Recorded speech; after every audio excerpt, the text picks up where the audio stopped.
ఏ పని కోసం తెలుగుదేశం పార్టీ ఎమ్మెల్యేలు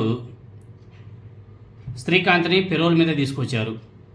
శ్రీకాంత్ అంటే రౌడీ షీటర్ శ్రీకాంత్ పెరోల్ మీద తీసుకొచ్చారని చెప్పేసి రాధాకృష్ణ ప్రశ్నిస్తున్నారు. ఆ ఇద్దరు ఎమ్మెల్యేలకు ఏంటి అవసరం? ఆ ఇద్దరు ఎమ్మెల్యేలు ఎవరో కాదు, ఒకటి కోటంరెడ్డి శ్రీధర్ రెడ్డి, ఇంకొకటి గూడూరు ఎమ్మెల్యే సునీల్ కుమార్. వీళ్ళిద్దరి సిఫార్సు వల్ల హోంశాఖ మీద ప్రెజర్ చేసి అక్కడి నుంచి శ్రీకాంత్ని పెరోల్ మీద బయటకు కూడా తీసుకొచ్చారు. అదేవిధంగా కూటమి ప్రభుత్వం, అదేవిధంగా తెలుగుదేశం పార్టీ నాయకులు ఆ రౌడీ షీటర్ శ్రీకాంత్, అదేవిధంగా తన ప్రియురాలు అరుణ, వాళ్ళిద్దరిని కూడా వైఎస్ఆర్ కాంగ్రెస్ పార్టీకి అండగట్టే ప్రయత్నం కూడా చేశారు. స్టార్ట్ చేశారు వాళ్ళు, ఎలాగైనా సరే బురద చల్లేద్దామని చెప్పేసి ట్రై చేశారు. తిరిగి అది తెలుగుదేశం పార్టీకి, అదేవిధంగా కూటమి ప్రభుత్వానికి, ఆ కూటమి ప్రభుత్వం మెడకు కూడా చుట్టుకునేది.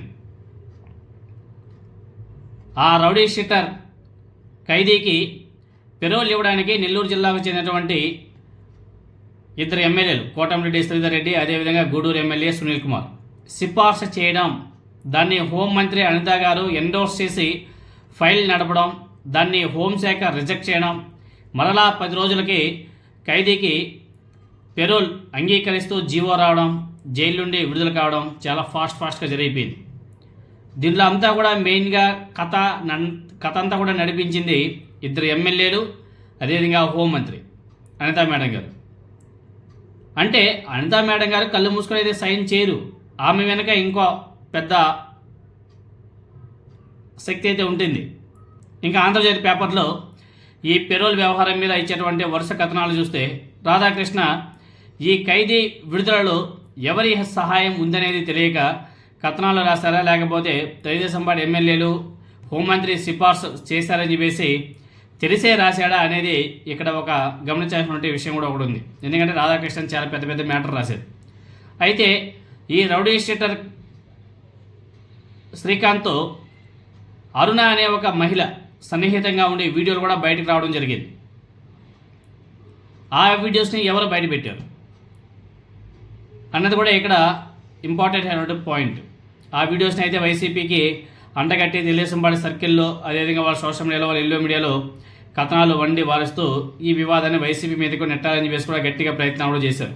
తీరా చూస్తే ఆ మహిళకు ఎవరైతే పెరోల్కి సిఫార్సు చేశారో నెల్లూరు జిల్లాకు సంబంధించినటువంటి తెలుగుదేశం పార్టీ ఎమ్మెల్యేలు, ఆ ఎమ్మెల్యేలతో ఎంపీలతో ఉన్నటువంటి ఫోటోలు బయటకు రావడంతో ఈ విషయం మీద ఆంధ్రజ్యోతి సైలెంట్ అయిపోయింది.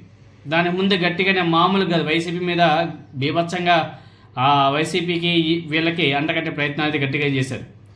ఈ వివాదం పెద్దదైపోయింది.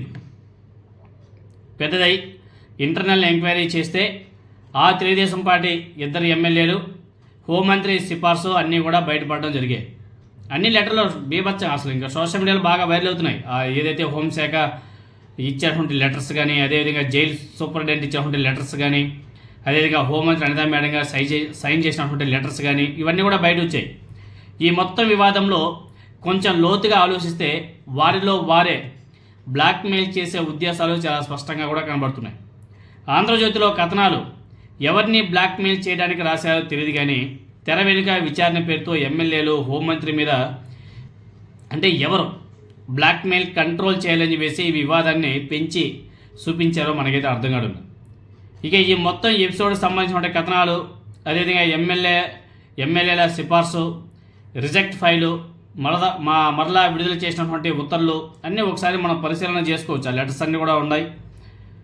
రాధాకృష్ణ రాశాడు, ఏ పని కోసం ఈ పెరోల్, అతనిపై 2 స్టేషన్లో రౌడీ షీట్లు, హత్య కేసులో యావజ్జీవ ఖైదీ, జైలు నుంచి పారిపోయిన చరిత్ర, 2 జిల్లాల ఎస్పీలు నో అన్నారు, జైలు సూపరింటెండెంట్ వద్దన్నాడు, హోం జాయింట్ సెక్రటరీ నో అన్నాడు.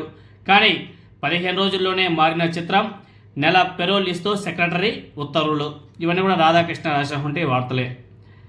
తర్వాత ప్రభుత్వ ముఖ్య కార్యదర్శి పెరోల్ మీద విడుదల చేస్తూ రిలీజ్ చేసినటువంటి లెటర్స్, అవన్నీ కూడా మీరు చూసుకోవచ్చు. సూపరింటెండెంట్ ఆఫ్ పోలీస్ తిరుపతి జిల్లా పైన పేర్కొన్న షరతులకు సంబంధించిన విషయంలో సంబంధించిన స్థానిక పోలీసులను ఆదేశించి పెరోల్పై విడుదల చేసిన కాలంలో ఖైదీపై సరైన నిఘా చేసి ఉంచాలి. పెరోల్ కాలం ముగిసిన పిమ్మట ఖైదీ జైలుకు రాకపోయినట్లయితే సూపరింటెండెంట్ ఆఫ్ పోలీస్ తిరుపతి జిల్లా ఆ ఖైదీని నిర్బంధించి మరలా జైలుకు పంపాలి. అంటే పెరోల్ మీద విడుదల చేసిన తర్వాత మళ్ళీ రాశాడు, కాకినే వణికించే కిలేడి, రాష్ట్ర సచివాలయంలోనూ హల్చల్, అత్యున్నత అధికారుల పేరుతో పైరవీలు, కూటమి వచ్చాక 6 నెలలు సైలెన్స్, ఇప్పుడు మళ్ళీ రెచ్చిపోతున్న లేడీ డాన్, 3 జిల్లాల పోలీసులకు హడల్. రాధాకృష్ణ రాసినటువంటి రాతలు. యావజ్జీవ ఖైదీ శ్రీకాంత్ పెరోల్ రద్దు. ఏది పడితే అది రాశారు.